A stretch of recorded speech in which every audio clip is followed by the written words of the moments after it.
Bonjour à tous, eh bien prenons un instant aujourd'hui pour lire et méditer un passage du livre du ciel de Luisa Picaretta. Au nom du Père qui m'a créé, du Fils qui m'a sauvé et du Saint-Esprit qui me sanctifie. Amen. Jésus, nous nous immergeons en toi, dans ta divine volonté, nous nous unissons à toi, nous nous identifions à toi, nous nous consumons en toi, nous fondons nos volontés dans la tienne, nous les fusionnons dans la tienne et comme tous les jours, Seigneur, nous te serrons dans nos bras. Nous voulons te dire au nom de tous que tu es important pour nous, que nous t'aimons. Nous voulons te louer, te bénir, te glorifier, t'adorer, t'embrasser avec ta volonté à toi. Te demander que vienne s'établir ton royaume d'amour ici-bas, te demander que toutes les âmes soient sauvées et te demander la conversion de tous les pécheurs. Oui Seigneur, sers-toi de chacun de nous. Nous voulons tous être des instruments entre tes mains, travailler à l'avènement de ce royaume si merveilleux que vraiment tu veux établir ici-bas. Nous voulons travailler pour toi, Seigneur. Aussi, viens continuer ta vie en chacun de nous. Viens, Seigneur, que nos humanités puissent être comme des extensions de ta propre humanité, des débordements de toi-même. Nous voulons être d'autres toi ici-bas. Aussi, Seigneur, viens toi-même regarder à travers nos yeux. Marque chacun de nos regards du sceau de ta compassion. Viens parler à travers nos lèvres. Donne-nous cette ferveur, Seigneur. Viens toi, à travers nos paroles, toucher tes enfants. Viens respirer dans nos respirations. Que ces respirations soient toutes divinisées, sanctifiées, qu'elles puissent t'apporter de la gloire, de la joie, Seigneur. Viens agir dans nos mains. Voilà, que nos actes ne soient plus humains, mais qu'ils soient tous divins, éternels, faits par toi, avec cette portée universelle et intemporelle. Viens marcher dans chacun de nos pas, Seigneur. Viens faire battre nos cœurs, que ce soit ton sacré cœur qui batte dans le nôtre, que nos cœurs battent à l'unisson et qu'à chacun des battements, tu puisses entendre des hymnes d'amour, de louange, de remerciement, qu'à chacun d'eux, tu puisses recevoir de la réparation, de la compensation d'amour. Seigneur, nous voulons pallier à tous ces vides de tendresse à ton égard. Nous voulons répondre au nom de tous à ton amour et te remercier pour tout, Seigneur. Nous voulons toujours être unis à toi, Seigneur, alors enchaîne-nous avec les douces chaînes de ton amour. Ne permets jamais que nous nous éloignions de toi. Ne permets jamais que nous t'abandonnions, Seigneur. Vraiment, brûle-nous, consume-nous, que nous soyons vraiment des torches ardentes de ta splendeur, de ta lumière, que nous puissions rayonner de ton Esprit Saint, Seigneur. Merci Jésus pour tout ce que tu nous as déjà donné, toutes ces grâces, toutes ces bénédictions, ces écrits du ciel qui jour après jour nous façonnent, nous transforment à ta ressemblance. Merci pour ton amour pour chacun de nous. Tu aimes chaque homme autant que tous les autres réunis. Merci pour ta miséricorde sans limite, quelles que soient nos fautes, nos rechutes, nos péchés. Tu nous aimes, tu nous attends et vraiment il suffit que nous revenions vers toi. Tu te réjouis, tu nous sautes dans les bras et déjà tu nous revêts des plus beaux joyaux du ciel, tu nous laves de tes larmes, de ton sang. Et tu prends notre paquet de misère et tu t'en sers comme fondation pour établir ton royaume, pour rendre tout lumière, Seigneur. Alors merci immensément, merci pour Maman Marie que tu nous as donnée comme maman. Merci parce qu'elle est la reine du royaume de la divine volonté et elle nous guide jour après jour pour que nous ne nous perdions pas. Elle nous prend par la main et elle nous ramène à notre juste place dans tes bras, Seigneur. Dans tes bras, aucune force obscure ne peut nous faire tomber parce qu'ils ont peur. Le diable a peur de ta lumière qui émane de notre personne quand nous sommes unis à toi dans tes bras. Alors vraiment, Seigneur, nous voulons que Marie, par ses douces mains, que les mains de Marie soient comme les douces chaînes qui nous relient toujours à elle et à toi, Jésus, à son cœur et à ton cœur, à vos deux cœurs unis. Nous voulons vraiment greffer nos cœurs entre vos deux cœurs pour qu'ils s'alimentent continuellement de vos respirations, de votre amour respectif, de votre vie même. Nous voulons être comme d'autres toits sur la terre, Seigneur, tout faire avec toi. Nous allons maintenant t'offrir, Jésus, une prière de Luisa reprise dans un des volumes du livre du ciel. Mon Jésus, dans ta volonté, je bénis ton cœur, je bénis ton esprit, je bénis tes blessures, je bénis tes prières, je bénis tes gestes, tes paroles, tes respirations, tout ce qui t'appartient. Seigneur, fais descendre ta volonté sur la terre, que le péché n'y ait plus aucune place. C'est la volonté humaine seule qui produit tous les péchés, qui inonde la terre. C'est ta volonté qui détruira tout mal. Elle a bien compris, Louisa, et nous le comprenons de plus en plus en lisant les écrits du ciel, que tout ce qu'il y a de mauvais, tous les vices, les iniquités, les méchancetés, les guerres, tout provient de cette rupture de la volonté humaine avec la divine volonté.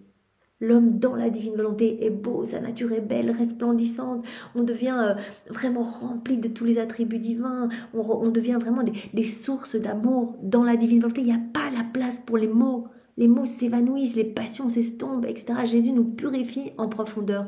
Et donc Louisa ici, elle dit, tous les péchés qui inondent la terre proviennent de la volonté humaine et c'est ta volonté qui va détruire tout le mal. Donc je demande que ton royaume vienne s'établir ici-bas. Je te prie de satisfaire la petite enfant de ta volonté que je suis, qui ne veut qu'une chose, que ta volonté soit connue et aimée, et qu'elle règne dans tous les cœurs. Elle remarque vraiment la préciosité de ce cadeau et combien les hommes deviendront bons en se plongeant dans la divine volonté. Et donc c'est sa seule demande. Parfois Jésus lui dit, mais qu'est-ce que tu veux? Je ne veux rien d'autre que ta volonté, Jésus, que ton règne vienne s'établir ici-bas. Et Jésus lui dit, bien, tu as bien répondu. C'est le plus grand trésor que l'on puisse demander, cette vie dans la divine volonté pour nous et pour tous les hommes. Et à chaque fois qu'on fait des actes, on travaille à faire descendre ce royaume, non seulement dans notre cœur, mais dans tous les cœurs. À chaque fois, le Seigneur dit à notre âme pour nous donner plus de son amour.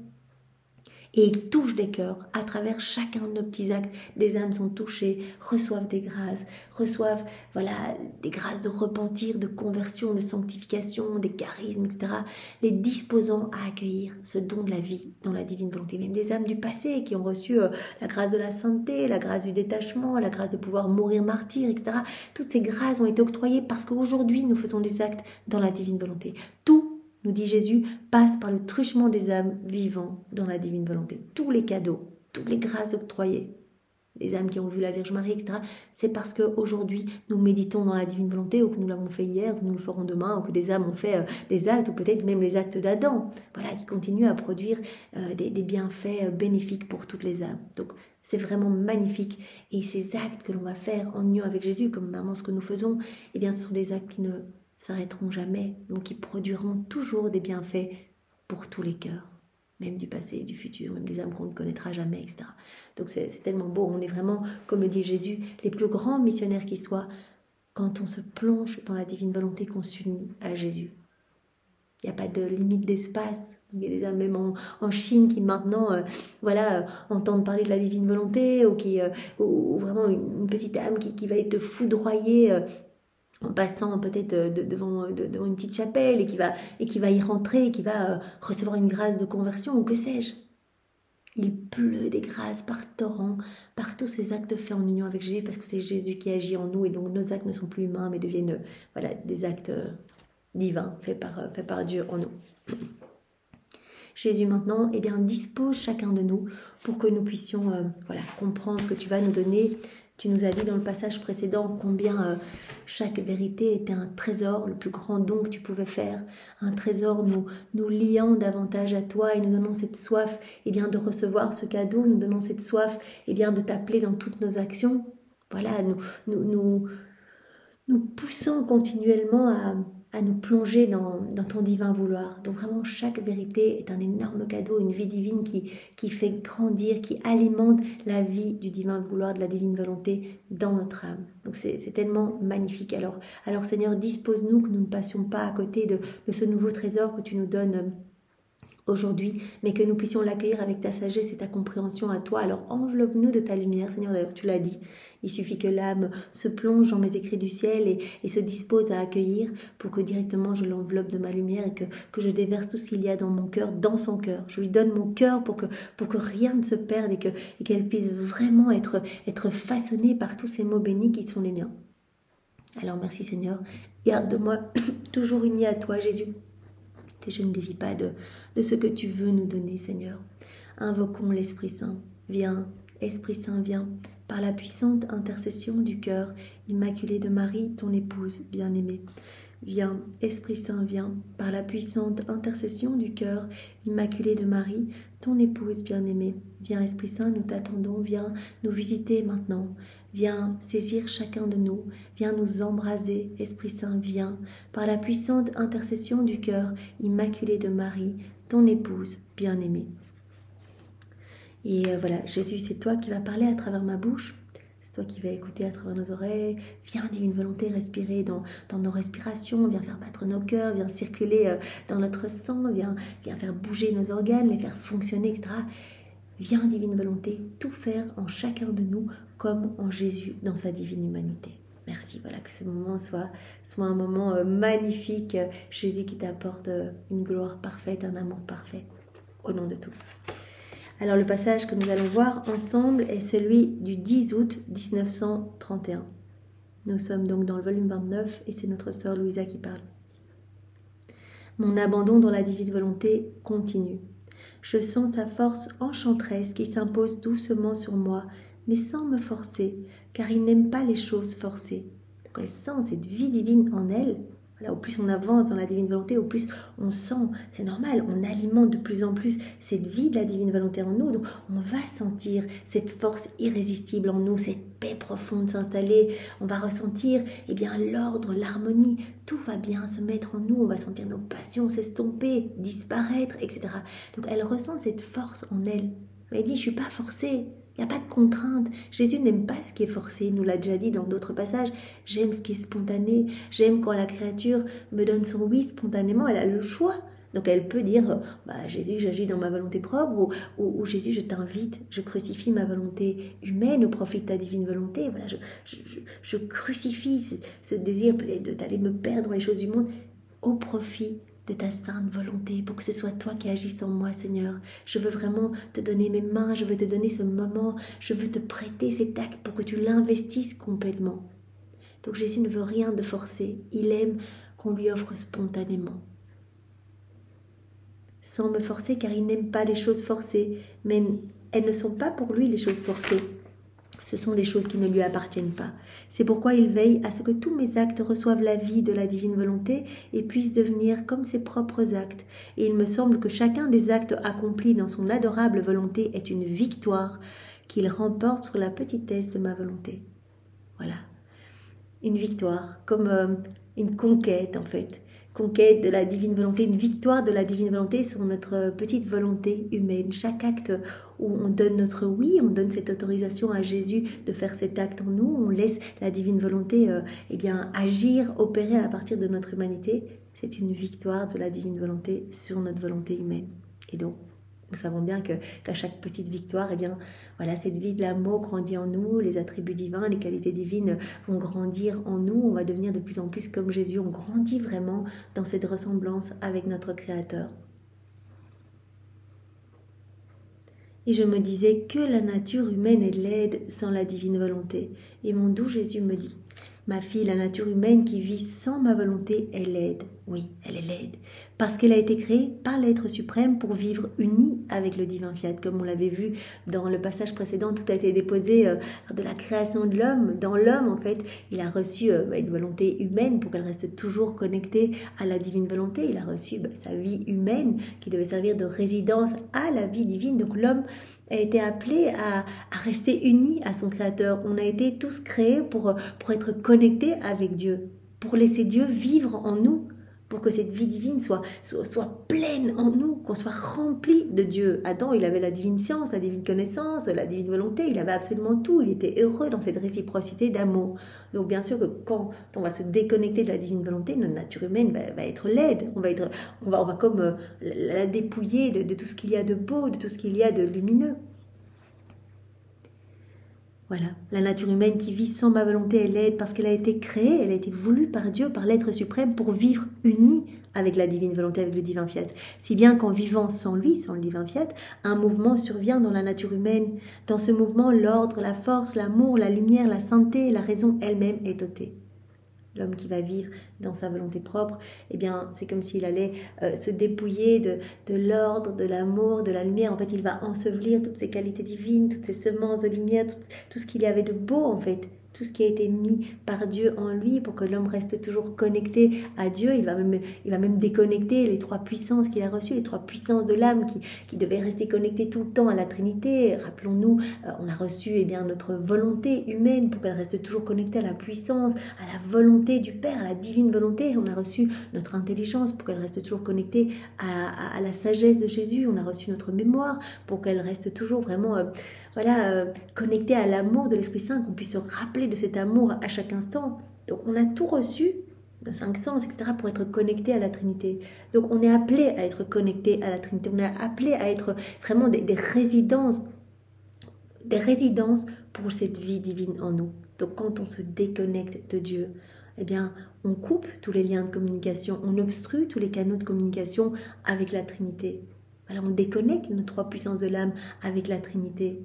On obstrue nos sens, on ne voit plus rien, on retire de notre âme bien tout ce qu'il y a de beau, on étouffe à chaque acte que l'on va faire dans nos volontés humaines, on vient rajouter comme des déchets dans notre âme, on étouffe cette vie. Plutôt que de l'alimenter, on l'étouffe.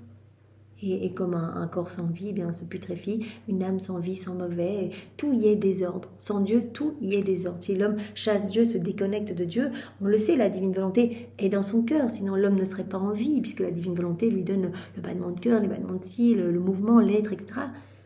Mais si l'homme ne reconnaît pas la divine volonté, n'unit pas sa volonté, ne fusionne pas sa volonté à la divine volonté, eh bien la divine volonté va être rendue esclave de la volonté humaine. C'est comme si Jésus ne pouvait pas agir, qu'il était enchaîné, qu'il était comme ligoté, en fait. Ce qu'il a ressenti en prison pendant les heures de sa passion. Il l'a très bien dit, l'homme va s'enchaîner avec les choses mauvaises du monde, en fait. Et j'ai accepté d'être enchaîné pour libérer l'homme, qu'il puisse retrouver cette liberté d'enfant de Dieu et qu'il puisse à nouveau laisser la lumière de ma divine volonté resplendir dans son être. Donc, en vivant dans nos volontés propres, on va tout saccager, en fait. On vient tout recouvrir, on étouffe cette lumière, on étouffe tout. On va perdre la force, l'amour, la lumière, la sainteté, la raison, tout va nous être ôté. Et donc notre nature humaine va devenir vraiment laide, comme nous dit Jésus ici. Toutes ces merveilleuses dots sont là dans la créature parce que Dieu les y a placées, comme dans un sanctuaire. Mais elles ne sont plus à leur place quand l'homme vit dans sa volonté propre. Tout en désordre, et comme elles ne sont plus à leur poste, l'une joue contre l'autre. Voilà, quand on se déconnecte de Dieu, eh bien tout est disharmonie. Dieu est ordre, donc Dieu met l'ordre, tout est beau, tout est à sa place, la lumière resplendit. Quand on vit seul, sans Dieu, qu'on se déconnecte de Dieu, tout va être en désordre. Donc tout ce qui a été déposé comme cadeau dans notre âme initialement, eh bien tout va jouer en fait contre nous. Les passions combattent la sainteté, la faiblesse combat la force, l'amour humain combat le divin, la créature va combattre le créateur, etc. La nature humaine, sans la divine volonté, se change en laideur. La nature humaine, dans la divine volonté, va être belle, resplendissante. La nature humaine, qui agit dans sa volonté propre, sans la divine volonté, va être laideur, chaos, disharmonie, noirceur. Elle se retourne et dans son désordre, elle part en guerre contre son créateur. L'âme et le corps ont été créés par Dieu pour vivre ensemble. Voilà, tout comme l'âme et le corps doivent vivre ensemble. Si le corps voulait avoir une vie séparée de l'âme, ne subirait-il pas une triste transformation au point de ne plus reconnaître ce qu'il était ? Voilà, si le corps décidait de se séparer de l'âme, eh bien, triste transformation.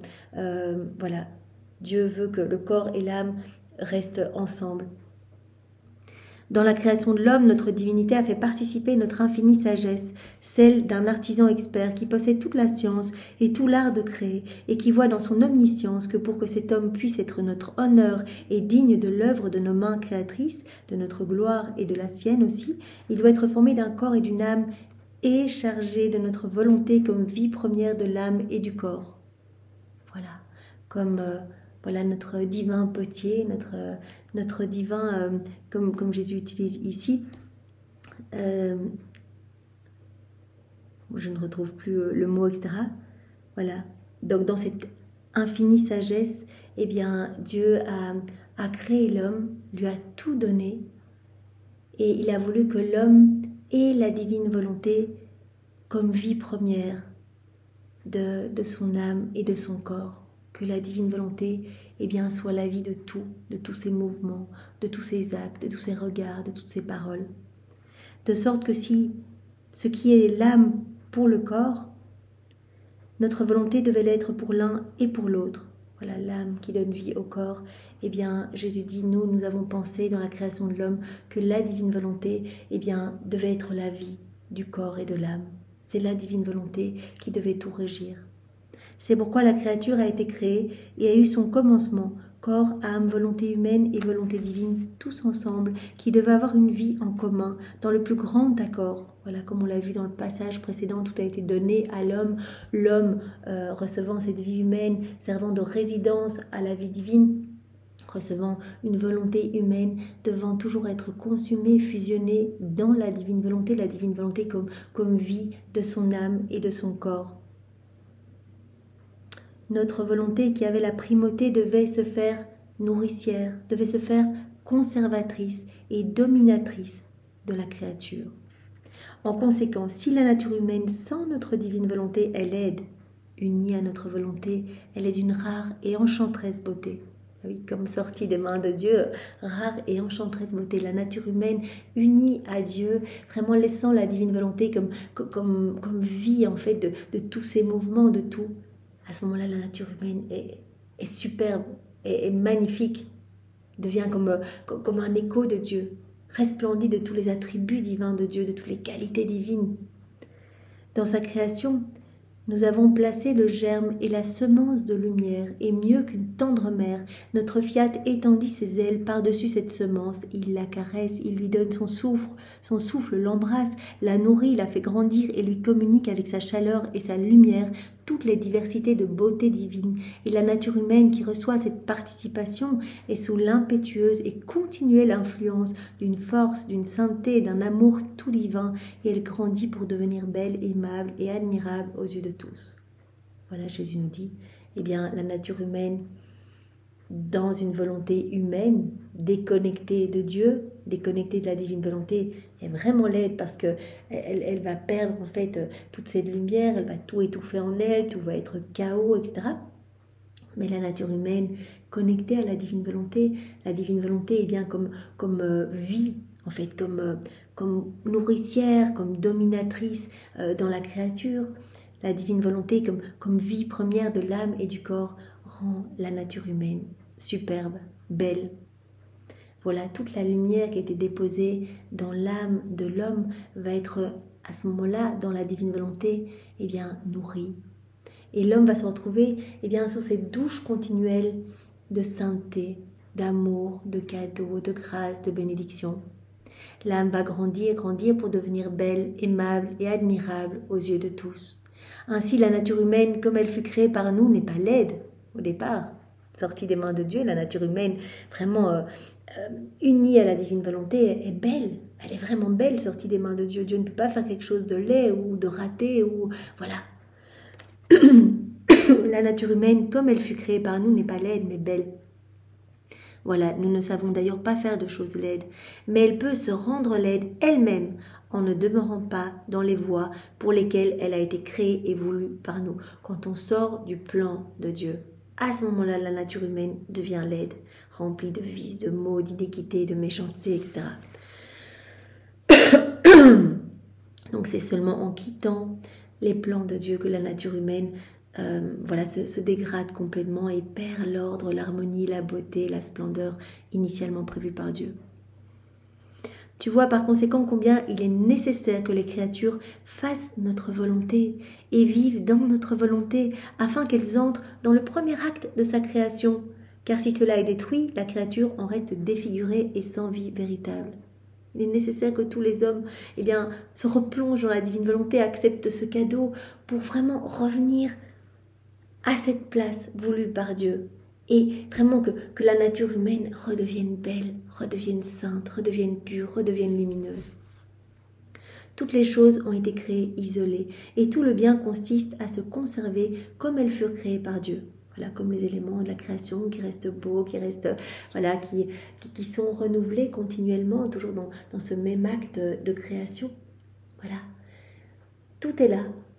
Les éléments glorifient Dieu par le simple fait qu'ils restent à leur place, là où Dieu les veut, en fait, là où Dieu les a voulus. Et l'homme est le seul de toute la création à avoir quitté la divine volonté. Donc, nous sommes les seuls à créer vraiment cette laideur dans le tableau, cette tache noire, comme on l'a dit précédemment. Nous sommes les seuls à vivre, comme Jésus le dit, la tête en bas. Voilà, à être en haillons, à être vilain. Et c'est pour cela que la création ne nous reconnaît plus, que les éléments finalement se dressent contre les hommes. L'homme imbibé de sa volonté humaine, eh bien, les éléments de la création ne reconnaissent plus en l'homme, ne ressentent plus cette vie divine, se sentent déconnectés de l'homme. Et donc c'est pour cela que voilà, il y a des hommes qui se font attaquer par des animaux sauvages, etc. Donc il est urgent que l'homme revienne à cette place voulue par Dieu, pour que sa nature humaine eh bien, reprenne cette beauté, cette splendeur voulue par Dieu. Toutes les choses ont été créées et tout le bien consiste à se conserver comme elles furent créées par Dieu. Il en va ainsi pour les sciences. Si une personne voulait apprendre à lire sans vouloir apprendre les voyelles et leur union avec les consonnes, ce qui est le commencement et le fonctionnement et le fondement, la substance d'où dérivent les sciences, pourrait-elle jamais apprendre à lire? Elle pourrait se passionner pour les livres, mais sans jamais apprendre. Tu vois par conséquent les lignes nécessaires à suivre concernant la façon dont les choses ont été formées au commencement. Il faut passer par le commencement, il faut retourner au commencement, vraiment nous plonger dans la divine volonté pour retrouver cette beauté originelle, la beauté d'Adam. Voilà, quand il vivait dans cet état d'innocence, voilà, pleinement rempli de divin, sa nature humaine tellement belle. Tu vois par conséquent les lignes nécessaires à suivre concernant la façon dont les choses ont été formées au commencement de leur existence, si on ne veut pas passer du beau au laid, du bien au mal, de la vie à la mort. Vous voyez, c'est ce qui se passe quand on vit dans nos volontés propres. Eh bien, ce qui était beau en nous devient laid, ce qui était le bien devient le mal, ce qui était la vie bien, devient étouffé, on étouffe cette vie divine, etc. Et tout devient mort, tout devient noirceur en nous. Retournons eh bien, au plan de Dieu, retournons, plongeons-nous dans la divine volonté et laissons Jésus eh bien, nous redonner cette beauté originelle. Que peut espérer de bon la créature qui ne vit pas unie à notre volonté, en qui fut établi le commencement de la création? Et si toutes pouvaient comprendre comme elles seraient attentives à se laisser dominer, nourrir, élever par ma volonté, laquelle, étant au commencement de leur existence, formerait en elles toute la beauté, le bien, la sainteté et la grande fortune de la vie ici-bas. Voilà, on devient riche des attributs de Dieu, de toutes les splendeurs du ciel, on devient propriétaire de tout dans la divine volonté. Voilà, les âmes acquerraient cette grande fortune ici-bas et ensuite la grande gloire de leur vie là-haut. Voilà, on va être là-haut, toutes les âmes ayant vécu dans la divine volonté seront unies à Dieu dans sa gloire en fait, seront les plus beaux joyaux de son trône et deviendront des petites sources propres de béatitude pour tous les saints et les bienheureux du ciel. Donc vraiment, laissons-nous façonner par Jésus, donnons notre grand oui, notre grand fiat, que ta volonté soit faite dans ma vie, Seigneur, dans la vie de tous tes enfants, que ton règne vienne s'établir ici-bas, que ton royaume d'amour s'établisse ici-bas, Seigneur. Après quoi, je continuais mes actes dans la divine volonté, et il me semblait que ces actes avaient alors la vertu d'unir le ciel et la terre. Chaque acte est un lien supplémentaire entre le ciel et la terre. Des liens supplémentaires entre notre âme, comme nous l'avons vu tant de fois. Chaque fois, Jésus vient rajouter une chaîne de lumière, un lien de filiation entre notre cœur et son cœur. Quand nous faisons des actes, que nous découvrons eh bien, de nouvelles connaissances. Jésus nous parlait de ces connaissances comme du plus précieux trésor qu'il peut nous donner, ces secrets divins qui nous façonnent et qui nous donnent cette soif de nous unir à lui. Et donc, elle voit ces actes, eh bien, les actes qu'elle est en train de faire, comme peut-être tricoter, prier, faire ses je t'aime, faire ses rondes, faire ses réparations, etc. Elle voit que chaque acte qu'elle fait eh bien, unit davantage le ciel et la terre, puisque chaque acte que l'on fait vient apaiser la justice divine. On offre, en fait, par ces actes, une réparation complète, un amour parfait à la Trinité. Et on le fait au nom de tous. On ne doit même pas dire au nom de tous. Voilà, je cuisine dans ta divine volonté, Seigneur. Directement, c'est parfait, des milliers d'âmes sont sauvées. Et donc tout l'amour que Dieu veut déverser dans les cœurs, il ne peut pas le déverser parce que les cœurs sont fermés, froids, indifférents, ne veulent pas de cet amour. Et Jésus le dit, mais je souffre de ne pas pouvoir donner cet amour qui regorge partout dans la création, qui n'est pas pris, qui n'est pas voulu, tous les biens de la rédemption qui restent là en suspens. Nous souffrons de ne pas pouvoir déverser notre amour. Mais dans l'âme qui va faire des actes dans la divine volonté, en fait, elle accueille cet amour parfaitement. Elle laisse notre divine volonté opérer et agir à partir de son humanité. Elle nous donne un amour parfait et elle accueille le redoublement d'amour. À chaque fois qu'elle nous donne de l'amour, nous redoublons encore de grâce, de cadeaux. Elle accueille tout cela. Elle nous donne l'amour que les autres ne nous donnent pas et donc elle apaise notre justice divine. Et donc c'est un lien supplémentaire qui se crée entre le ciel et la terre. On réharmonise tout entre la Trinité et les créatures. Voilà, donc je voyais que mes actes avaient la vertu d'unir le ciel et la terre, d'attirer tous les célestes habitants à observer la créature qui s'était laissée investir par la divine volonté pour lui laisser libre champ d'action dans ses actes. Et en plus, elle voit que chaque fois qu'elle fait un acte dans la divine volonté, c'est pareil pour nous, tout le ciel se réjouit. Dans le ciel, ils sont tous dans la divine volonté, les saints, les bienheureux, etc., la Vierge Marie, les anges, tous dans la divine volonté. Donc, quand une âme fait un acte dans la divine volonté, ils sentent en fait ce divin vouloir qui vraiment les fait vivre dans le ciel. Ils sentent cette lumière, ils sentent cette splendeur. En fait, ils voient quelque chose rayonner de la terre, ils sont comme attirés, ils ressentent de nouvelles béatitudes, un surcroît de gloire, etc. Ils ressentent cela et donc ils sont là. Mais qui est cette créature ?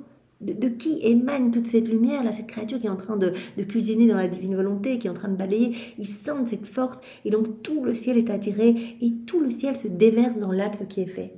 Cet acte est complet, donc la Trinité s'y déverse, la Vierge Marie, les saints, les anges, etc. Donc cet acte est parfait et complet. Ils viennent tous se déverser, ils rivalisent pour se déverser dans ces actes. Et puis quand l'acte est fait, eh bien tous les anges viennent chercher comme un précieux trésor cet acte pour aller l'amener et le placer en dépôt dans la divine volonté. Donc on n'imagine pas tout ce qui se passe au niveau spirituel quand on fait un acte dans la divine volonté. On a l'impression que rien ne se passe, extérieurement c'est la même chose que si on agissait dans nos volontés propres. Mais en fait on ébranle le ciel et la terre quand on fait ça. Toutes les âmes, etc., qui commencent à recevoir de la lumière, etc., et pluie de bénédictions partout, les âmes du purgatoire qui ressentent une joie énorme, un rafraîchissement, qui se rapprochent des nuées d'âmes, des flopées d'âmes qui sont libérées du purgatoire et qui vont se jeter dans les bras de Jésus. Mais on ne peut pas imaginer tout ce qui se passe quand on fait un acte dans la divine volonté. Jésus dit, un acte fait en union avec moi vaut plus que toute la création. Vaut plus que tous les actes de tous les saints, de tous les temps. Vous imaginez les martyrs, les jeûnes, les mortifications, les rosaires, les prières, les dépouillements de tout, enfin tous les actes que l'on connaît, les saints que l'on aime. Voilà, un petit acte, comme je baille dans ta divine volonté, vaut plus que tout cela parce que c'est Dieu qui le fait en nous. C'est juste incroyable. Je crois qu'on ne mesure pas la portée de ce cadeau. C'est tellement beau. C'est pour cela qu'au plus on lit, au plus on va comprendre à notre petite échelle. On n'en comprendra jamais l'immensité ici-bas. Ce n'est que dans le ciel qu'on verra vraiment cette préciosité. En tout cas, cela nous pousse à goûter déjà, voilà, et à nous abandonner davantage dans les bras de Jésus. Voilà. Mon doux Jésus ajouta: ma fille, il n'est rien de plus beau, il n'est rien de plus saint, de plus attirant, et qui possède une vertu, d'une force plus enchanteresse qu'une âme qui se laisse dominer par ma divine volonté, qui fait des actes dans la divine volonté. Rien de plus beau, rien de plus enchanteur pour tout le ciel. Cette âme est le sourire du ciel sur la terre. Donc non seulement Jésus nous avait dit dans un autre passage que l'âme faisant des actes dans la divine volonté redonnait le sourire à la Trinité, puisque la justice divine était apaisée, que l'amour divin pouvait se déverser à profusion et bien dans cette âme qui va accueillir, qui va placer ses petits je t'aime, qui va tout réoffrir au nom de tous. Donc l'amour circule, l'amour voit vraiment un exutoire, vraiment l'homme, le cœur de l'âme vivante dans la divine volonté va vraiment être un réceptacle de cet amour divin, va le rendre continuellement à la Trinité. Donc elle donne le sourire aux saints, aux bienheureux, à la Trinité, etc. Mais également, chacun de ces actes forme comme un petit sourire divin sur la terre. Voilà. Elle est le sourire du ciel sur la terre. Sourire du ciel, sourire divin sur la terre. Chacun de ces actes constitue un ravissement pour son Créateur, qui est la douce force de sa volonté dans la créature, et se laisse agréablement ravir. Et tous les bienheureux sentent que sur la terre, il y a une âme qui ravit la volonté du ciel pour la faire sienne et vivre en commun avec eux. Tous les saints et bienheureux voient en fait qu'il y a quelque chose qui se passe sur la terre, voient ce sourire divin se former dans chaque acte de la créature qui agit dans la divine volonté. Ils sentent en fait cette divine volonté à l'œuvre sur la terre, cette volonté qui les anime eux dans le ciel. Oh, combien ils se sentent doublement heureux de voir que ce fiat règne aussi sur la terre, que tout en les béatifiant et en formant leur bonheur suprême, il règne aussi sur un point de la terre, œuvrant et triomphant. L'on voit par conséquent sur ce point de la terre une nuée du ciel. Incroyable, Jésus nous avait déjà dit dans un autre passage, voilà l'âme qui fait des actes dans la divine volonté, cela produit à chaque fois des soleils, etc. Et donc tout le ciel s'émerveille en voyant toute cette lumière. Mais Jésus parle ici maintenant non seulement une lumière qui sort de cette âme, de chacun de ses actes, etc. Mais cela va être comme une nuée du ciel sur la terre. Quelque chose du ciel sur la terre, quelque chose de divin, l'activité divine sur la terre. Une divine volonté à l'œuvre, un sourire de la patrie céleste qui va attirer l'attention de tout le ciel pour qu'il la défende, qu'il défende cette créature qui fait ses actes et jouisse de ce sourire que forme la divine volonté dans cette créature. La divine volonté sourit dans la créature à chacun des actes qu'elle accomplit. C'est une petite victoire de la divine volonté sur la volonté humaine, une conquête supplémentaire. Parce que les saints sont inséparables de tous les actes de la divine volonté et y participent selon leur mérite. Comme les saints vivent dans la divine volonté, sont inséparables de tous les actes de la divine volonté, donc ils se déversent dans tous les actes accomplis par la divine volonté, que ce soit dans la création, il y a une volonté qui agit partout, qui opère à travers chaque élément créé, dans chaque élément créé, mais également en nous. Quand on vit dans la divine volonté, ce n'est pas nous, c'est la divine volonté qui travaille en nous, qui fait les choses en nous. Et donc les saints sont inséparables de tous les actes de la divine volonté, ils viennent se déverser dans ces actes. Ils y participent selon leur mérite, puisque les actes accomplis dans ma divine volonté sont autant de chaînes d'amour qui courent entre le ciel et la terre, comme ce que voyait Louisa à chaque acte qu'elle faisait, de nouveaux liens entre le ciel et la terre, de nouvelles chaînes d'amour entre le ciel et la terre, entre les créatures et la Trinité, entre les hommes et le ciel, donc de nouvelles harmonies, de nouvelles chaînes d'amour.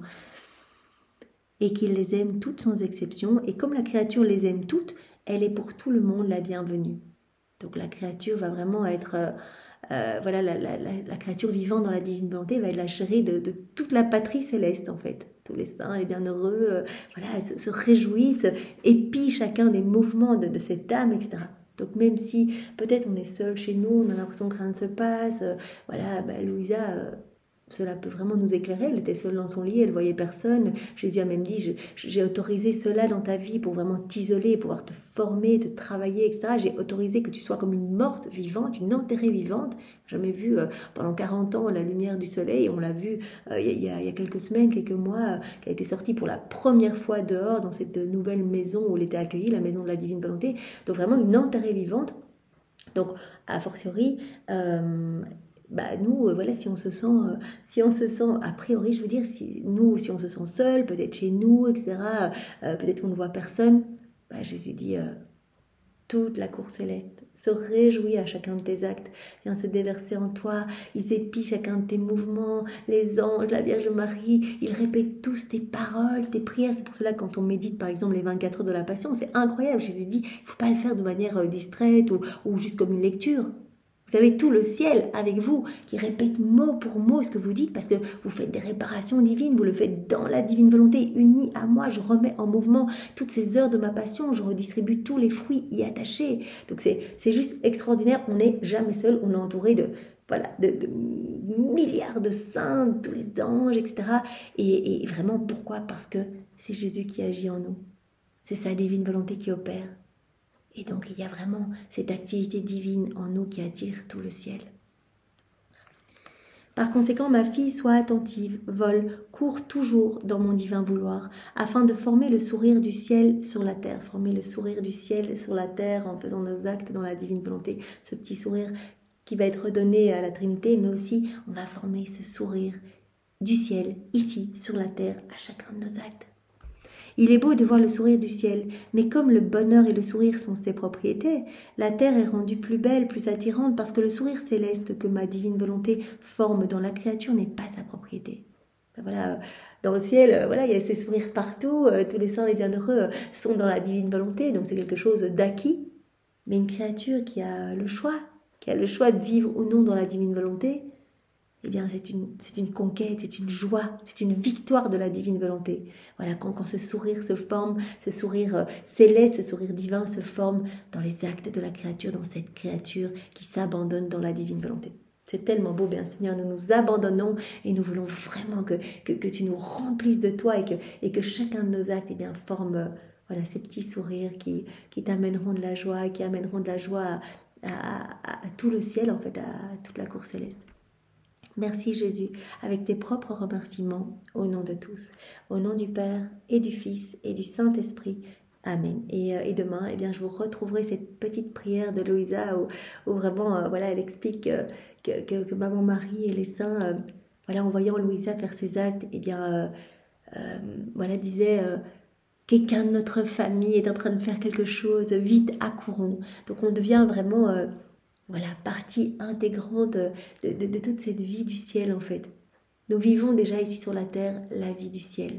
C'est tellement beau. Mais je retrouverai cette petite prière pour demain. Voilà, soyez tous bénis au nom du Père et du Fils et du Saint-Esprit. Amen. Au revoir, bonne journée à tous.